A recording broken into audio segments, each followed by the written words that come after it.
सुरेश पाटील साहेबांशी चर्चा झाली फोनवर. त्यांनी चक्क सांगितले की 2700 रुपये भाव काढलाय आणि वर्षभर बाकीच्यानी जरी कमी भाव दिला तरी मी कमी 2700 तरी कायम ठेवन किंवा 1000 रुपया जास्त देईन असं आश्वासन दिले. त्यामुळे सगळ्या जागरी पावडर वाल्यांनी धाराशिव जिल्ह्यामध्ये 2500 रुपये भाव काढला होता. आपण 2700 रुपये केलाय आणि एक रकमी 2700 रुपये शेतकऱ्याच्या खात्यात पहिले बिल गेलेलं आहे. नमस्कार, समय संघर्ष न्यूज मध्ये स्वागत आहे. सध्या धाराशिव जिल्ह्यातील सर्व साखर कारखाने चालू होऊन महिना लोटला आहे, पण अजून एकाही कारखान्याने ऊसाचा भाव जाहीर केलेला नाही. त्यामुळे काही शेतकऱ्यांनी सर्वच कारखान्यांना भाव जाहीर करण्याचे निवेदन दिलेले आहे. तर हे कारखाने आहेत NVP शुगर लिमिटेड, जागजी या कारखान्यावर पण निवेदन दिलेलं आहे. त्यामध्ये प्रामुख्याने तानाजी पिंपळे, ॲडव्होकेट गोविंद वाघ, सचिन देवकते हे शेतकरी आहेत. तर त्यानंतर DDN हा वाठवड्याचा कारखाना आहे, दिलीप नाडे या कारखान्याचे चेअरमन आहेत आणि त्यांच्या सोबतच आगतराव वाघ, रवी वराळे, समाधान वराळे, सुनील वराळे, केशव सलगर, सुनील मुळे, प्रशांत मुळे हे सर्व शेतकरी या सर्व शेतकऱ्यांनी मिळून सर्व कारखान्यांना निवेदन दिलेलं आहे. या ठिकाणी पाहतोय आपण चेअरमन सोबत भाव जाहीर करण्यासाठी चर्चा करत आहेत. चर्चा करून किसान सभा त्यांना शेतकऱ्यावर अन्याय होऊ नये यासाठी यांचा प्रयत्न आहे आणि सर्वांनी चेअरमन सोबत चर्चा केलेली आहे, त्यांना निवेदन दिलेलं आहे आणि त्यांना निवेदन देऊन लवकरात लवकर 2 दिवसामध्ये भाव जाहीर करावा, जेणेकरून शेतकऱ्यांना पुण्या कारखान्याला ऊस देता येईल. शेतकऱ्यांना फायदा कुठं होईल, हा शेतकऱ्यांचा फायदा होईल. त्यामुळं लवकरात लवकर भाव जाहीर करावा अशा पद्धतीनं DDNचे चेअरमन दिलीप दादा नाडे यांना निवेदन दिलेलं आहे.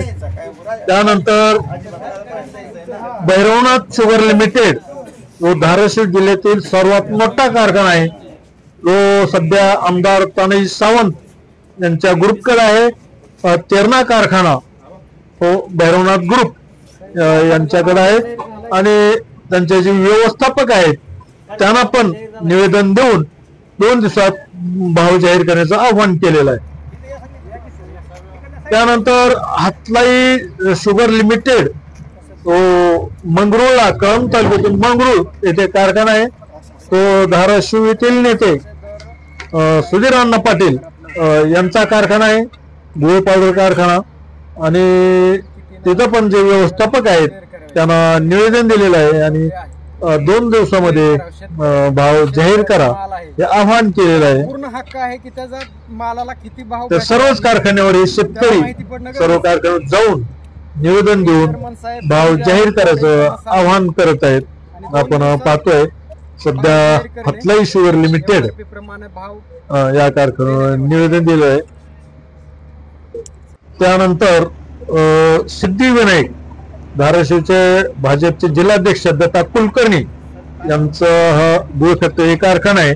या ठिकाणी सुद्धा व्यवस्थापक यांना निवेदन दिलेलं आहे आणि निवेदन देऊन 2 दिवसात भाव जाहीर करा असं आवाहन केलं. ते आपण पाहतोय शेतकरी आहेत. त्यानंतर मोहा येथील मोहेकर शुगर लिमिटेड हा गुळ फॅक्टरीचा कारखाना आहे.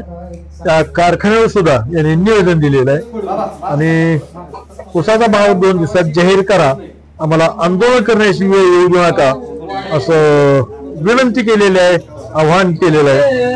तर हे सर्व शेतकरी सर्वच कारखान्यावर जाऊन निवेदन देत आहेत आणि भाव जाहीर करा असं आवाहन करत आहेत. सध्या हे मोहा येथील कारखान्यावर आहेत.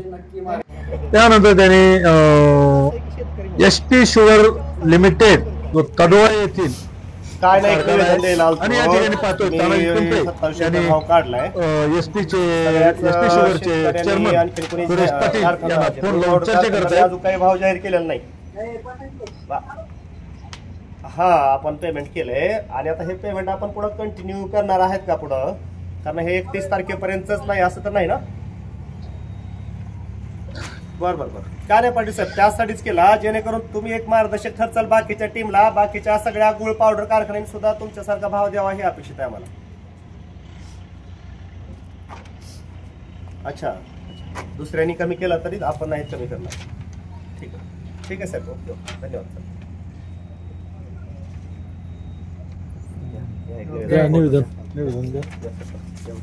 या इकडे, कोण आहे भैया? या ये बोल, घेऊ बा.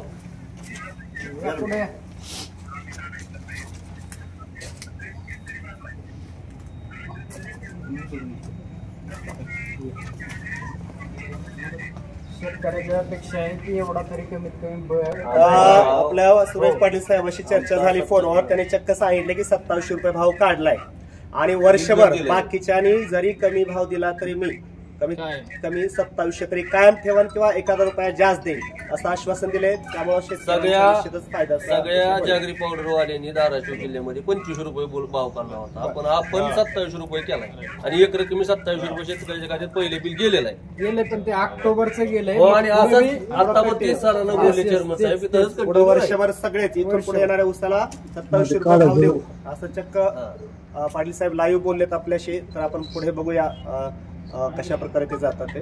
धन्यवाद साहेबांचे सगळ्या बाबतीत. त्यानंतर धाराशिव जिल्ह्यात एक महत्वाचा कारखाना आंबेडकर सहकारी साखर कारखाना केशेगाव या कारखान्यावरील व्यवस्थापक आहेत. त्यांना पण कार्यकर्त्यांनी शेतकऱ्यांनी निवेदन दिलं, त्यांच्याशी चर्चा केली आणि 2 दिवसामध्ये भाव जाहीर करा असं आवाहन केलेलं आहे. हा आहे आंबेडकर कारखाना. त्यानंतर रूपा माता शुगर लिमिटेड हा पाडोळी येथील गुळ पावडरचा कारखाना आहे. या ठिकाणी सुद्धा येथील व्यवस्थापकांना भाव जाहीर करण्याचं निवेदन दिलेलं आहे आणि त्यांना पण लवकरात लवकर भाव जाहीर करा असं आवाहन केलं.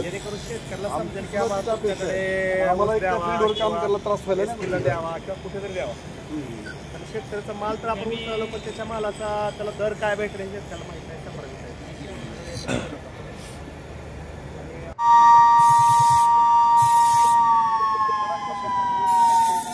आणि सगळ्या कारखान्याला निवेदन देऊन त्यांनी कलेक्टर जिल्हाधिकारी धाराशिव यांना पण निवेदन दिले. काय आहे त्यांची मागणी पाहूया. आमचे सगळे शेतकरी बांधव आहेत. धाराशिव जिल्ह्यातील जवळपास सर्वच तालुक्यामध्ये ऊसतोड चालू झाली आहे. कारखाने 15 ते 20 दिवसापासून ऊस घेऊन जात आहेत. मात्र धाराशिव जिल्ह्यातील एकाही गुळ पावडर कारखाना असेल किंवा साखर कारखाना असेल, या एकाही कारखाना प्रशासनाने आमच्या शेतकऱ्याच्या ऊसाला दर किती देणार हा भाव जाहीर केला नाही. म्हणून आज आम्ही या ठिकाणी जिल्हाधिकारी कार्यालय या ठिकाणी जिल्हाधिकारी साहेब यांनी या सर्व कारखान्यांना प्रशासनाला आदेश काढावेत की आपण तात्काळ किती दर देणार यासाठी त्यांनी जाहीर करावं कारखाना प्रशासनाने. यासाठी निवेदन दिलं आहे. याच्याही पलीकडे आम्ही या अगोदर काल तेर परिसरात किंवा जे काही तालुक्यामध्ये किंवा जिल्ह्यामध्ये जेवढे काही सहकारी साखर कारखाने आहेत, गुळ पावडर कारखाने आहेत, या सगळ्यांना निवेदन दिले की आपण 2-3 दिवसामध्ये रेकॉर्डवर अधिकृतरित्या तुम्ही दर जाहीर करावेत. आणि 2-3 दिवसात जर यांनी अशा प्रकारचे दर जाहीर नाहीत केले तर आम्ही शेतकरी सगळे शेतकरी रस्त्यावर उतरणार आहेत. एक ट्रॅक्टर आम्ही या ठिकाणी रस्त्यावर चालू देणार नाहीत अशा प्रकारचा इशारा आम्ही यांना दिलेला आहे. आणि तुमचा कारखाना सुद्धा 1 दिवस चालू देणार नाही जोपर्यंत तुम्ही दर जाहीर करत नाहीत. अशा प्रकारचं आज आम्ही निवेदन या ठिकाणी दिलेलं आहे. आता आपण जर पाहिलं तर जे शेजारचे जिल्हे आहेत, आपण विचार केला तर कोल्हापूर, सांगली, सातारा, नंतर इकडं लातूर जिल्हा, या सगळ्यांनी साखर कारखाना असू द्या किंवा गुळ फॅक्टरी असू द्या, सगळ्यांनी त्यांचे दर जाहीर केलेले आहेत. कुणी आता आपण जर विचार केला तर लातूर जिल्ह्यातनी 3150 रुपये जाहीर केलेला आहे. तर माझा एकच प्रश्न आहे, मग धाराशिव जिल्हा असा का युनिक आहे ज्याचा की दर जाहीर नाहीत? अशा पद्धतीनं पिळवणूक शेतकऱ्याची का चालू आहे? ह्यांचा माल तर जातोय, ऊस तर घ्यायला चालू आहेत, परंतु यांनी आजपर्यंत 1 महिना झाला कारखाना चालू होऊन, यांनी आजपर्यंत एकाही कारखान्याने, जिल्ह्यातल्या एकाही गुळ फॅक्टरी असू द्या, साखर कारखाना असू द्या, एकाही कारखान्याने त्यांचे दर जाहीर केलेले नाहीत. जिल्हाधिकाऱ्याकडे काय मागणी केली निवेदनात? जिल्हाधिकाऱ्याकडे एकच मागणी आहे आमची, 1 ते 2 दिवसात जिल्हाधिकाऱ्यांनी फॉलोअप घेऊन, कुणाचा ही साखर कारखाना असू द्या किंवा गुळ फॅक्टरी असू द्या, त्यांचा फॉलोअप घेऊन त्यांना कॉल करून इथं बोलवून हे निवेदन दाखवावी की तुम्ही दर जाहीर का केलेला नाही, शेतकऱ्याला संभ्रमात का ठेवलंय आजपर्यंत, याच्या मागे कुहेतू आहे का? उद्या चालून सगळे जे ऊस घेतात, फक्त सध्याला चालू आहे की ऊस घेणे, पण उद्या जर ह्यांनी 2400 आणि 2500 भाव दिला, काडीमोल भाव दिला, तर शेतकऱ्यांनी कुठं जायचं? तर जिल्हाधिकाऱ्यांना एकच निवेदन दिले, या 2 दिवसात जर ऊसाचे दर जाहीर नाहीत केले तर सरांनी जे सांगितलं, पूर्ण जिल्ह्याचा शेतकरी रस्त्यावर उतरून पूर्ण रस्ते ब्लॉक करण्याचे काम करून देईल.